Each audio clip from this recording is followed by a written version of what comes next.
a twisted version of real-life England and the surrounding islands. However, this realm is plagued by a green-tinged menace from the Middergloom. Viscid slime, noxious, acrid vapors, and miasmas of hopelessness creep upwards from below. Malachite horrors claw their way to the surface to wreak havoc on the lands above. This is the Midderlands. In this video, I'm going to take a look at the second supplement from Monkey Blood Games, Midderlands Expanded, coming right up on RPG Retro Reviews.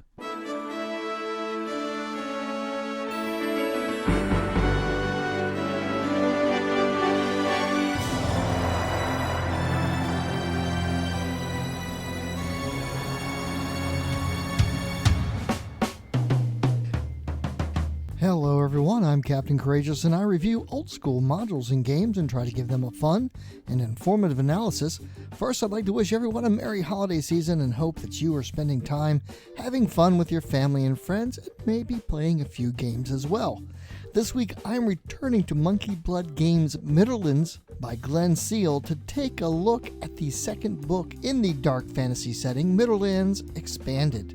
Earlier this year, I did a review of the Midderlands main supplement book, so you might want to check that out for the full backstory on the setting, but it is not required for this review. Briefly, the Midderlands is a real-world place, the British Isles, converted into a dark and weird fantasy pulp setting. Furthermore, the setting is written specifically for the Swords and Wizardry RPG, but given this is old school, it is completely compatible with original D&D, first edition D&D, basic D&D, or any such rules set that emulates those original rule sets. Full disclosure, Glenn Seal did send me the entire line of Midland products, but that will not be an influence on my review. Longtime viewers of the channel know that I generally only spend weeks making a video of this length on things that are worthwhile for you to use in your old school games. With all that said, what makes the Midlands so special is that the author Glenn Seal is actually a native of Midland, England. His conversion of real places to the weird fantasy setting that is the Midlands, the places and the portrayal of the people, gives this supplement and its predecessor a real sense of authenticity. Add to that the sheer volume of game juice, as the author likes to refer to story inspiration in a setting, just oozes from the pages, almost literally, and makes this a very attractive campaign setting for your old school games. The Midlands is part of a larger island, England in the real world, but named Havenland for this setting. Scotland is now Scotland, Ireland is now Emerald, and Wales is Olden Wale. As in the previous supplement, this land suffers from the taint of a strange substance deep underground called gloomium, and it gives everything its greenish hue. Exactly how green things are is left entirely up to you, the referee. You can make it something that lingers out of thought in the background, or turn it into something wild and dangerous that permeates everyday life. The gloom-touch deformities in the original supplement give an idea on how horrible things could be. Overall, the verdant hues of the Midlands gives the setting its hook and brings the twisted weirdness into play, but exactly how intensely that is left to you, the referee. So let's take a look at this expanded setting with an overview of the various chapters to see what new game juice Glenn Seal brings to the table in this second digest-sized tome on the Midlands. A vivid picture of the lands around the Midlands begins to take shape immediately, as after a brief description of the highways and tradeways of the Isles, the locations chapter begins with Avon Forest. The opening paragraph states, "This sprawling area of woodland is often called the Core Woods by locals. Hamlets and villages nestle in the stream-ridden valleys formed by the rolling hills north of Salisbury Plain. These woodlands are rife with stone circles, thorn briarlings, and some of the biggest deer in Havenland. These large, timid specimens, said to be 8 feet high at the shoulder, are rarely seen, to the point of being thought of as myth by common folk. Another widely held myth, as no one living has seen it, is the 15-foot-high bipedal half-man, half-white stag known as the Great White Hart, or Cern, the antlered god. Crowned with antlers of iron, Cern is usually accompanied by his pack of 7 huge loyal white wolves: Actaeon, Araignée, Silbel, Hern, Nemestrine, Sylvain, and Vide. It goes on about a strange village lost to time, where the long dead still wander, a sentience seeming to lurk behind their empty eye sockets, fractured skulls, and exposed sinew. In the middle of the village square sits a large pentacle formed from the thorn and bramble bushes. Levitating 3 feet above it, standing upright, the antlered god floats, unblinking and never watchful. And this is just the first entry. The chapter continues with Brecon Forest and Camroth Forest. Then we are given a description of the green-hued, fog-dense moors, Dirtmoor. This muck-hued land is dangerous, and travelers between Blemeth and Hexentor are wise to hire trained marshland guide rats, certified as moor guides. As large as cats, these filthy creatures are trained to sniff out safe passage through the moor and wear collars from which hang discs marked with the number of times they have guided travelers safely across Dirtmoor. The local lords have a monopoly over who can own and hire out a guide rat.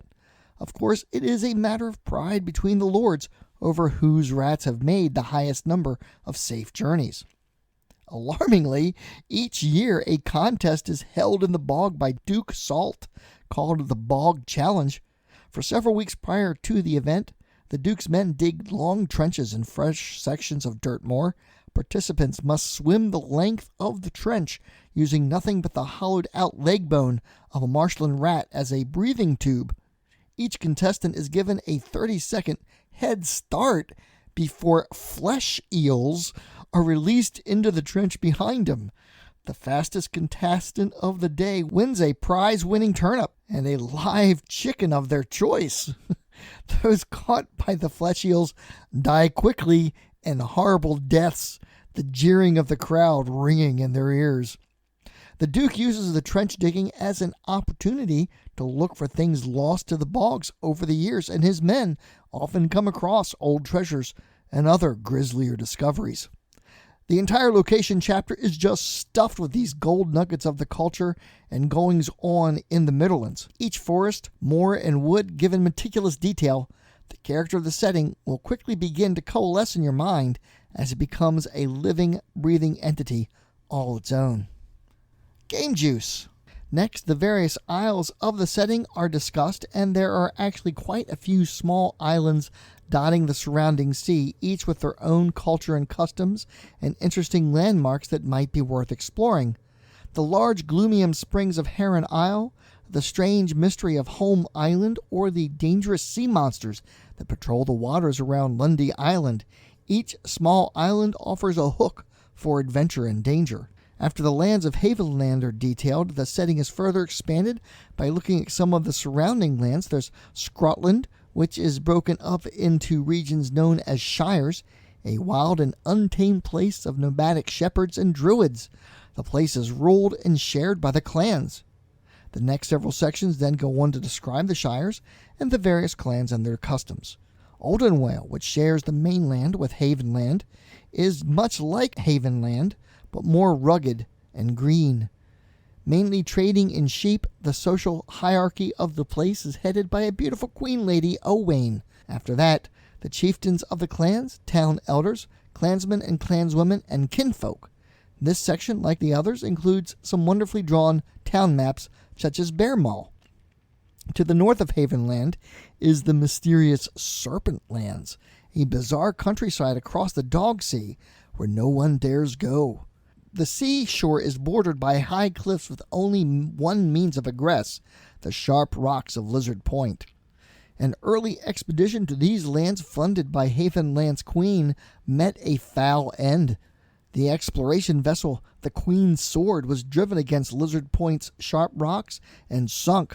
Survivors managed to scale the cliffs and discovered a thick plain of dense pine forests. Unlike the green of the Midderlands, the Serpent Lands emit an eerie bluish tinge. The survivors discovered a settlement on the edge of the forest But instead of being their salvation, it was their demise. Merciless serpent folk attacked the intruders ruthlessly, butchering most of them, skinning them alive, and then leaving the bodies lined up on spikes along the cliff tops, as a warning to others who might think to incur upon their lands. The captured survivors were brought before the Serpent Kings and ultimately sacrificed to the three-eyed serpent god by having their still-beating hearts ripped from their chests. There is one survivor of this disaster, a woman named Olivia Isington, the expedition's navigator. Found weeks later, the three-eyed talismans of the serpent god around her neck, drifting on wreckage, barely alive. Rumors swirl around the woman's complicity in the foul fate of the Queen's Sword's crew. Whatever the truth of the matter, she still lives, drinking herself into oblivion in the taverns of Great London, telling wild yarns about the snake men, sailing ships, sea monsters, and the coming doom of all Havenland. The city of the Serpent Men is described, Hust a Coal, and a map is provided as well. Coiled within their walls, the serpent folk plot and scheme. To what end? Who knows? Given the focus of exploration, seafaring, and ships in this supplement, a shipwreck generator table is provided to help the referee quickly create the type of vessel, its state, what cargo it carried, and even potential dangers faced by those who might dare to explore the thing. The next section provides a healthy list of setting-specific magic items. There's the Vile Book of Muckless, which bears the skin and eyes of the so-named creature. The Muckless, a green-hued, foul-looking creature partly resembling a giant centipede with spikes and an elongated bony head covered in eyes, is described in the creature section of the original Midlands supplement. This foul tome gives the reader nightmares if they read from start to finish, and contain dark and evil writings detailing infernal demon pacts, devil-tongued licentious rituals. The eyes of the thing occasionally blink and secrete an oily substance that smells like sulfur. The ribbon bookmarks of the thing are made from plaited demon mane and sewn in from the corpses of drawn and quartered murderers. Ugh. There's the Crown and Staff of Blood, a magic item for magic wielders of the 5th level and above, allowing, with the use of charges, various magical effects such as light, detect magic, shield, protection from normal missiles, dispel magic, wall of fire, and so on. But to join the pieces together and gain exceptional magical abilities, one would need to find the haft of the Staff of Blood. Of course, this is only the tip of the iceberg, as they say, on the wide variety of strange and peculiar magic items available in this section, which just includes a plethora of weird and strange magic items. The next section includes 4 new spells for magic users and rangers: Dragon Song, Gloomium Dragonfire, Intellectual Intercourse, and the Wings of the Dragon. Following that, a very interesting chapter on the weird and strange flora and fauna of the Midlands, such as the foul-tasting gloom moss, which requires a saving throw to endure its horrid taste, but if you can stomach it, it heals 1d6 points and provides protection from acid. There's the jelly glooms off the coast of Oldenwale, massive jellyfish whose huge translucent lime blobs are deadly to fallen overboard sailors and other sea creatures in the area. There's a section on cults, guilds, lone wolves, and pirates, foul organizations of druids, pirates, and cultists to plague your players and provide interesting adversaries for your campaign. There's the Black Druids, the Cloven Hoof, and the Secret Knockers, for example. Of course, what is a land without its people? Midlands Expanded offers a whole cavalcade of fascinating NPCs and personalities. The list is too exhaustive to completely cover here, but highlights include Corwin Hitchcock, the 60-year-old town crier of Staffleford, considered a fool by Lord Mung, who employs him to wander the streets, ringing his dull bell and spouting the Lord's petty rules and dictates. Red-faced, pockmarked, sweating, and fat, He has a booming, labored voice. His official red coat is wrapped tight around his belly, buttonholes at full stretch. The crier wears a black tricorn hat edged with tattered gold embroidery, hiding what little gray hair he has left, which he wears all the time to remind people of his importance. There's a weird old magic user named Ilian Smythe, known to all only as the Birdman, who wanders the woods and stone circles of western Midlands, who avoids the populace at large, but when encountered, always speaks cryptically. He carries a staff adorned with the feathers and bones of many bird creatures, and on top of that is a very much alive bird with a scimitar-like beak, its piercing green eyes glowering, whom the old sorcerer calls abased. The book then gives 20 cryptic things the Birdman might say when encountered, such as, "Fly from here," or "They watch you, they watch us all," and other strange, weird things. "Eh? A demon! Run! Run for your life!" Lots of fun for the referee. And in fact, lots of fun for everyone at the table, as the book gives the referee enough information to make the NPCs interesting, but leaves enough open so that the referee can make them their own. Page after page of unique personalities that certainly will give inspiration to any referee who reads through them. The next section introduces 3 new character classes. There's the Witchfinder, a religious warrior who dedicates their life to the exposure and punishment of those who practice witchcraft. Imbued with divine abilities like detect magic and detect evil, the Witchfinder is a formidable foe against devilry, or so they say. The Highland Shaman, a skilled warrior priest, immune to fear and able to inspire others of his clan, or at least his party, improving attack and saving throws, combined with the spellcasting of a druid and a cleric and the fighting ability of a warrior, the Highland Shaman would be a welcome addition to any adventuring group. Finally, there is the Dragon Singer, a kind of bard whose skin slowly grows harder and scalier as they go up in level. Hailing from Olden Wale, the strongest voices in the clan learns the way of the Dragon Singer. Able to cast spells with their song, they learn to control and manipulate the forces of magic with music. What makes these classes interesting is that they are very setting-specific to the Midlands, and therefore their inclusion adds additional character to gameplay. Of course, there is a healthy bestiary to give more character to this impressive setting. The sheer volume of unique and useful characters here just boggles my mind.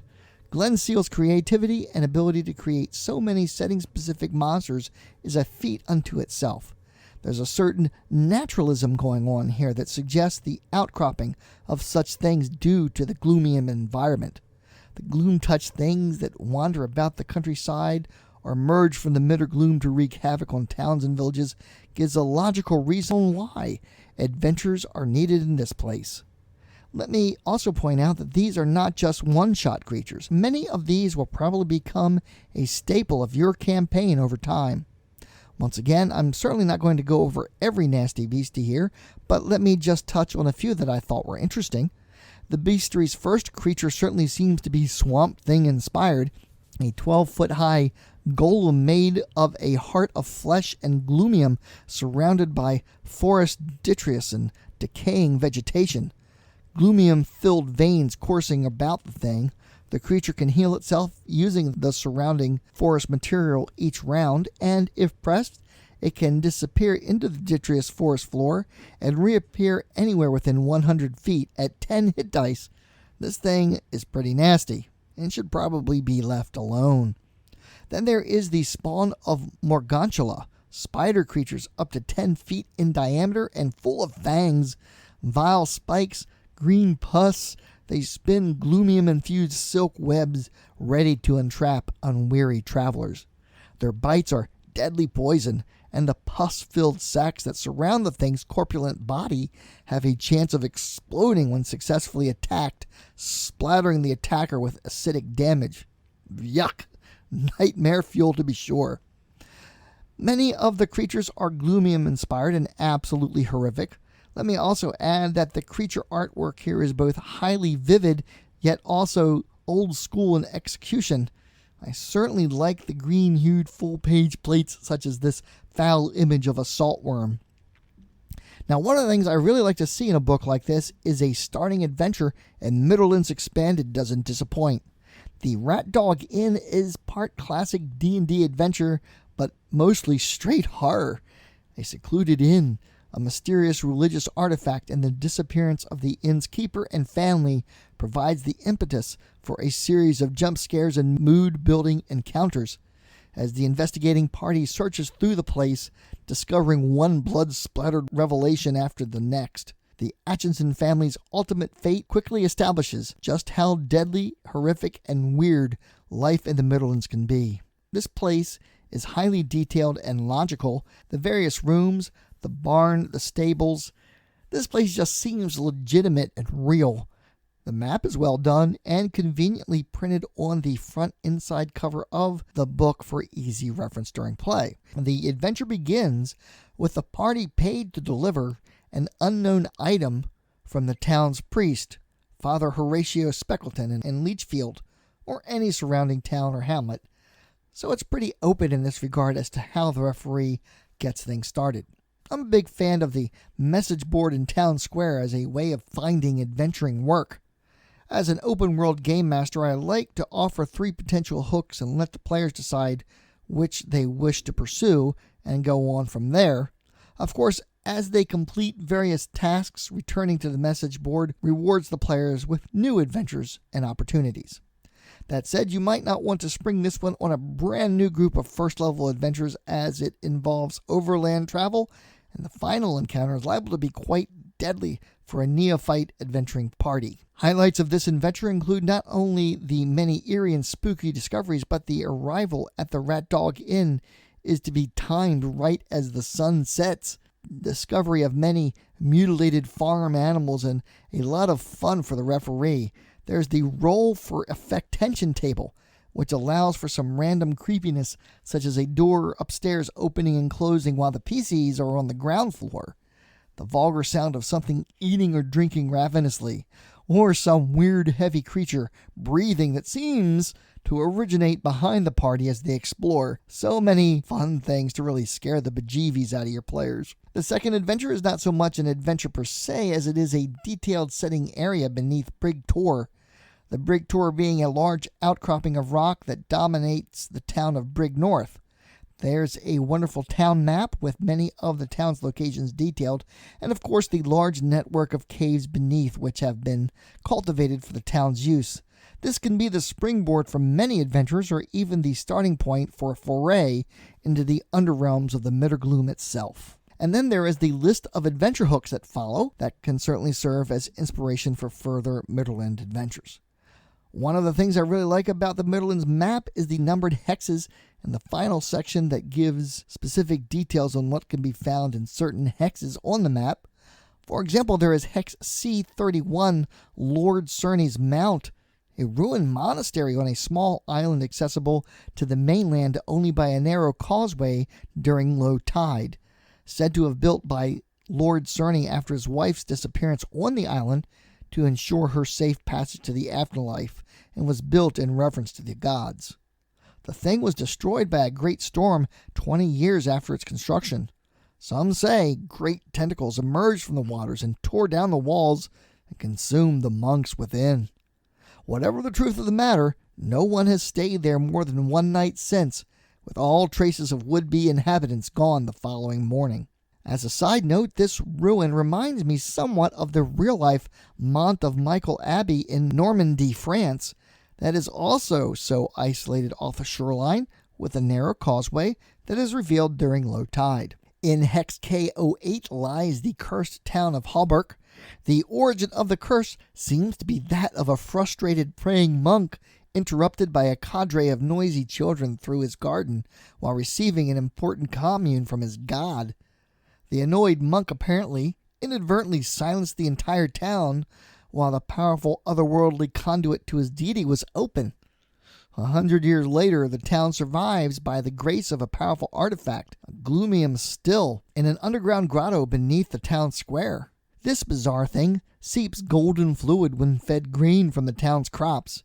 Dubbed Hobart Gold by the Queen, it proceeds from the beverage's production, assures the silenced residents of the place remain where they are. Over time, a complex sign language has been developed by the townsfolk, which can be a bit unnerving for first-time visitors to the place. Once a year, the curse is lifted on Bampot Day, a raucous, noisy festival that runs from midnight to midnight. On that day, Hallbark is flooded with all manner of entertainments, merchants, and con men, the day usually ending with a duel-off between bagpipe players, the winner rewarded with a bottle of Hobart Gold. To the north in Hex L1 is the Grampshire Flats. Here, miles of flavorful, rose-colored salt flats extend in all directions, a seeming gold mine of salt just lying there for the harvesting.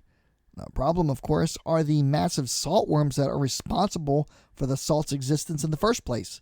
Sensing vibrations on the surface, these beasts erupt to stab at their prey with large, sharp proboscises and then disappear below with the impaled captive, where they consume their meal in one of the many caves lying below the flat plain of salt. Over the centuries, many have attempted to strike it rich by selling a cartful or two of the delicious rose-colored salt, only for them and their servants to be swallowed up by the ravenous salt worms, which means lying in the caves below are all sorts of valuable, indigestible materials, silver bars, gold rings, magical cloaks, and more, just waiting for a brave adventurer, or fool, to discover. As you can see, these hex-specific entries provide even more game juice for the referee's devious imagination and offer inspiration for many possible encounters and adventures. The Appendices offer a chart of even more superior beings for your campaign's cleric, cults, and peasants to revere. There is a rather comprehensive list of dukes and duchesses of Havenland, and a chart of relationships, affairs, and spies to add to the political intrigue of the setting. Another interesting addition is the die drop card. There is a print of the thing on the inside cover of the book, and also a cardstock version comes with the book's bundle as well. Essentially, a die is rolled on the chart, and where the die lands determines its effect. This is used by the referee to add a bit of chaos to combats when the gloomium of the Haven Isles might influence the results of the conflict. It could be an entire area or just a room in a dungeon, usually underground. There are, of course, above-ground locations where gloomium influence might have an effect. Such things that could be affected are melee and touch spell attack rolls, missile or ranged spell attacks, damage rolls, saving throws, and more. The referee can have a lot of fun adding a dimension of pandemonium to encounters. Rolls that leave the mat are just counted as normal rolls, and rolls towards the center tend to be more beneficial than those on the outskirts of the template. Thus, there is a kind of agility-based minigame as the player attempts to cause the die to land towards the center. The instructions recommend that when rolling, the player is a minimum of 4 to 6 inches above the template and off-center. There is a handy hidden signs and symbols section providing travelers with helpful hints, warnings, and survival information. Found around Havenland on the sides of building, inscribed on trees, most fail to notice such things, but for those in the know, could be quite helpful or even life-saving. There is a series of charts on item personalization, weapons, armor, non-magical heirlooms that might add a bit of interest or value of sundry items that characters discover on their adventures. Finally, there is a quick results burglary table for those characters who might indulge in such activities. Rather than having to deal with an entire side trek, the referee rolls on the chart to determine the outcome of the activity. Modifiers for class, number of thieves involved, alter the chance of success, failure, and even possible capture. At the end of the book is included a comprehensive and useful index. Make sure you have your spectacles on, though, as the font is tiny. The book's end papers include a copy of the die drop card and a quick reference table of the monsters included in the volume. The front end papers have a very nice copy of the maps from the Rat Dog Inn adventure. One final point in observation before I go on to my D20 evaluation. This book is of extremely high quality. Dual ribbon bookmarks excellent cloth binding, and Glenn Seal and his cadre of artists Jim and Josephine Magnuson, Juan Ochoa, and Stephen Punter make this book a joy to read and own. So let's go ahead and take a look at Midderlands Expanded on my D20 scale of style, presentation, and value. Style-wise, this book oozes it, almost literally. The green theme, the quality of the printing, the handiness of the digest-sized book all coalesce to provide an enjoyable reading experience. It's also handy behind the screen where a spaced-efficient referee will be able to find a place to keep this book nearby and even open without issue. The typeface and fonts are, for the most part, of reasonable size, and the thick pages are of a semi-gloss finish, so no glare from my reading light. This is a high-quality publication meant to be used at the gaming table. I'm going to rate this a natural 20 critical hit. Presentation is likewise the best the OSR or any RPG game for that matter can provide. The setting is a living, breathing character all its own, and its authenticity comes through on every single page and is infused with inspirational game juice for the referee to run their game. This is how it's done, folks. Of course, pulp fantasy and Lovecraftian horror should be of interest to you to get maximum enjoyment from the setting, but I get the feeling that those interested in the OSR and this kind of play are also those who have an interest in pulp literature and Lovecraft. The attention to detail and originality is just amazing to me. It's clear that this is a labor of love by the creators, and for those who want to run an open-world fantasy setting, you really can't go wrong here. Even if you don't use the setting as is, what is contained herein will serve as inspiration for years to come. I'm also going to have to rate this a natural 20 as well, critical hit. Finally, let's talk value. There can be no doubt that a setting with this sheer volume of creative juice isn't going to be useful for years or even decades of gameplay to come. This is a new classic as far as I'm concerned. You can pick up the PDF on DriveThruRPG for a very reasonable $14.43, and not only do you get the book, but also the Havenland map, mood art, and the Gloomium die drop chart. Definitely a great value. A link is in the description. The print version retails for a very reasonable £30 and can be purchased directly from Monkey Blood Design.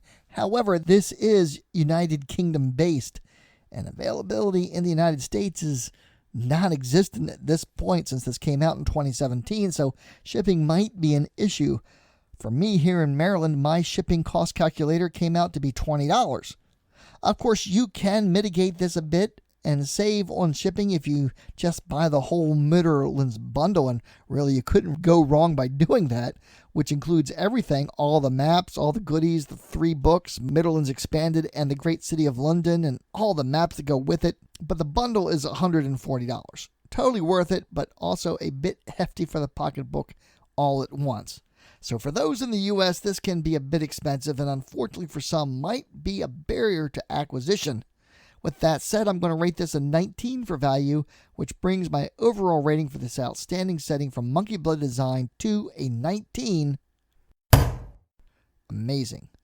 One last mention, check out Glenn Seal's YouTube channel, where you can get artwork tutorials on creating the types of dungeon and town maps found in the setting books and more. A link is in the description. Thank you all so much for watching. I hope you had a great holiday season. I'd like to thank all my supporters who make this channel possible.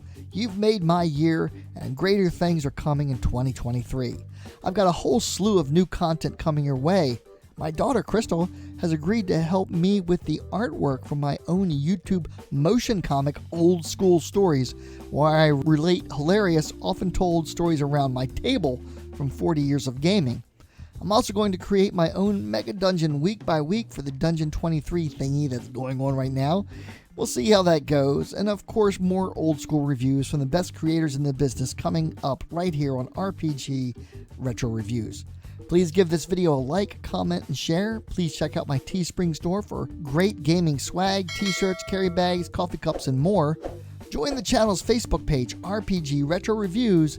Consider supporting the channel by becoming a patron yourself, or alternatively, you can just send a tip through the PayPal tip jar. A link is in the description. As always, my friends, may your D20 roll true. Game on.